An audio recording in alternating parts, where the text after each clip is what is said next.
Murder Weekly now has merch. Find shirts, mugs, and more with the Murder Weekly logo for sale at our merch store. There's free shipping and 10% off now with the coupon NEWMERCH10. Did we mention there's free shipping? Check out all the goods at caloroga.com, that's CALOROGA.com, or just look for the link in the show notes. Thanks for supporting the show. We really appreciate it. Caloroga Shark Media.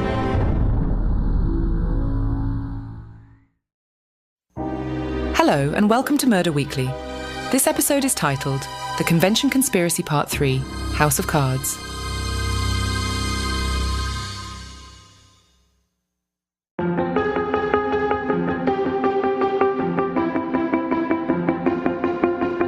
The campaign headquarters buzzed with frenetic energy, a stark contrast to the eerie calm that had settled over Detective Sarah Chen. She stood in the center of the room, her sharp eyes taking in every detail. Campaign posters plastered on walls, volunteers huddled over phones, and harried staffers darting between makeshift cubicles. "Quite the operation they've got here," Detective Marcus Holloway muttered, his imposing frame drawing curious glances from the campaign workers. Sarah nodded, her voice low. "And somewhere in this circus is our link to Michael Reeves and the Puppet Master." Their presence at the Democratic presidential candidate's Chicago office was the result of a tenuous lead, a name dropped by Lisa Emerson during a follow-up interview. James Hawthorne, deputy campaign manager, had apparently crossed paths with Reeves during a previous election cycle. A young woman in a crisp blazer approached them, her smile not quite reaching her eyes. "Detectives, I'm Alicia Garza, Mr. Hawthorne's assistant. He'll see you now." As they followed Alicia through the labyrinth of desks and strategy boards, Sarah couldn't shake the feeling that they were walking into the lion's den. The recent attempt on Senator Rossi's life had cranked up the pressure on their investigation. With each passing day, the web of conspiracy seemed to grow more tangled, its threads reaching into the highest echelons of power.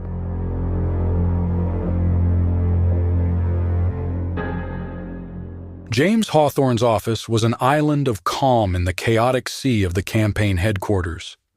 The man himself exuded an aura of confidence that bordered on arrogance.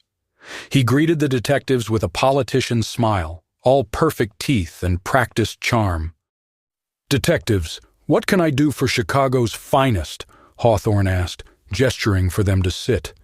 Sarah cut straight to the chase. "Mr. Hawthorne, we're investigating the murder of Michael Reeves. We understand you worked with him in the past." The change in Hawthorne's demeanor was subtle but unmistakable. A tightening around the eyes, a slight tensing of the shoulders. "Michael Reeves. The name sounds vaguely familiar, but I've worked with countless people over the years. You'll have to refresh my memory." Marcus leaned forward, his voice deceptively casual. "Data analyst, specialized in voter behavior prediction. Presumed dead 3 years ago until he turned up very much deceased at the Democratic National Convention." Hawthorne's laugh was forced. "Gentlemen, I'm not sure what you're implying, but I can assure you—" "We're not implying anything, Mr. Hawthorne," Sarah interrupted, her tone steel beneath silk. "We're investigating a murder that may be linked to a wider conspiracy involving election fraud. Now you can either help us voluntarily, or we can continue this conversation down at the station." The threat hung in the air for a long moment before Hawthorne seemed to deflate. "Look, I barely knew Reeves. He was brilliant but unstable, always rambling about patterns in the data, irregularities that no one else could see." "And what kind of irregularities were those?" Marcus pressed. Hawthorne shrugged. "Anomalies in voting machine results, discrepancies between exit polls and final tallies, the usual conspiracy theory fodder. I didn't pay it much mind at the time." Sarah's eyes narrowed. "And now?" "Now," Hawthorne repeated, a hint of genuine fear creeping into his voice. "Now, I'm not sure what to believe, but I do know this. If what Reeves was saying is true, it goes way beyond party lines. We're talking about a rot at the very core of our democracy." As they left Hawthorne's office, Sarah's mind was racing. They were close to something big.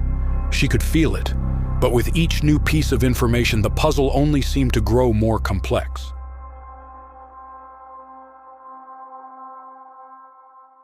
Their next stop was a dimly lit bar in the shadows of the L tracks. Sarah's contact in the world of political journalism had agreed to meet them there, away from prying eyes and potential eavesdroppers. Megan Fry was already nursing a whiskey when they arrived. The veteran reporter had the weary look of someone who'd seen too much and believed in too little. "Didn't think I'd be meeting cops in a place like this," Megan said by way of greeting. "Must be one hell of a story you're chasing." "You could say that," Sarah replied, sliding into the booth across from Megan. "What can you tell us about irregularities in recent elections? Anything about manipulated voting machines?" Megan's laugh was bitter. "Honey, if I had hard evidence of that, I'd have a Pulitzer by now. But whispers? Rumors? I got plenty of those." For the next hour, Megan painted a picture of a political landscape riddled with corruption, shadowy PACs funneling dark money into key races, lobbyists with unprecedented access to lawmakers, and yes, persistent rumors of voting anomalies that always seem to favor a particular set of candidates, not all from the same party, but all linked by a web of financial and personal connections. "But here's the kicker," Megan said, leaning in close. "Word on the street is that someone's gotten sloppy, left a trail. There's talk of a whistleblower with hard evidence ready to blow this whole thing wide open." Sarah and Marcus exchanged a look. Could Michael Reeves have been that whistleblower? As they left the bar, the pieces were starting to fall into place. But before they could discuss their next move, Sarah's phone buzzed with an urgent message from the precinct. "We've got a problem," she told Marcus, her face grim. "James Hawthorne just got picked up trying to board a private jet at O'Hare, and he's demanding to speak with us."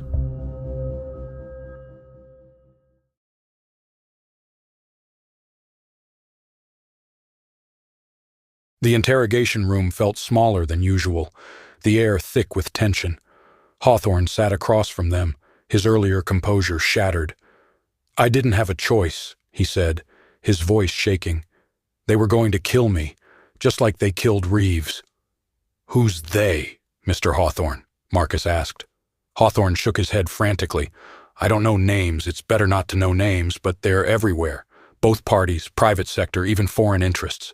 They call the shots, decide who wins and who loses." "The puppet master," Sarah said quietly. Hawthorne's head snapped up, his eyes wide with fear. "How do you know that name?" Before Sarah could respond, the door burst open. A man in an expensive suit strode in, flanked by two others who practically screamed, "Federal agents." "This interview is over," the man announced. "Mr. Hawthorne is being remanded into federal custody as a material witness in an ongoing national security investigation." Sarah stood, her voice tight with anger. "Like hell he is. This is our investigation and—" The man cut her off with a wave of his hand. "Not anymore, Detective. By order of the Attorney General, this case is now under federal jurisdiction." As Hawthorne was led away, he managed to slip something into Marcus's hand, a small flash drive. "Find the truth," Hawthorne whispered, "before it's too late." In the chaos that followed, with federal agents swarming the precinct and their case files being boxed up, Sarah and Marcus retreated to a quiet corner. "What the hell just happened?" Marcus growled. Sarah's mind was racing. "We got too close. That's what happened. Whoever's behind this, they've got reach all the way to the AG's office." Marcus held up the flash drive. "So what do we do with this?" Sarah took a deep breath, weighing their options. They were in deeper than she'd ever been in her career. Every instinct told her to play it safe, to hand over the drive and walk away.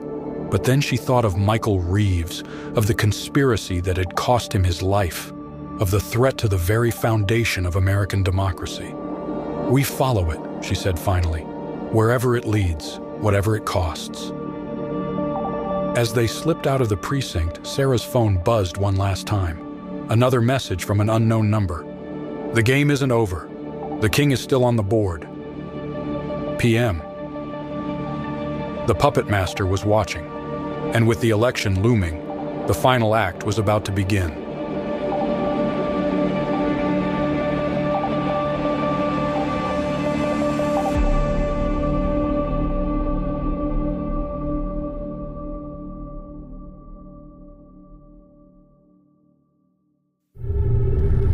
Murder Weekly is a Calaroga Shark Media production, written and hosted by Aidan I. Flanagan, produced by Mark Francis, executive producers Mark Francis and John McDermott. Portions of this podcast may have been created with the assistance of AI. This show, along with hundreds of others from Calaroga Shark Media, is available commercial-free on any player, hassle-free. Just look for the link in the episode or show notes. Calaroga Shark Media.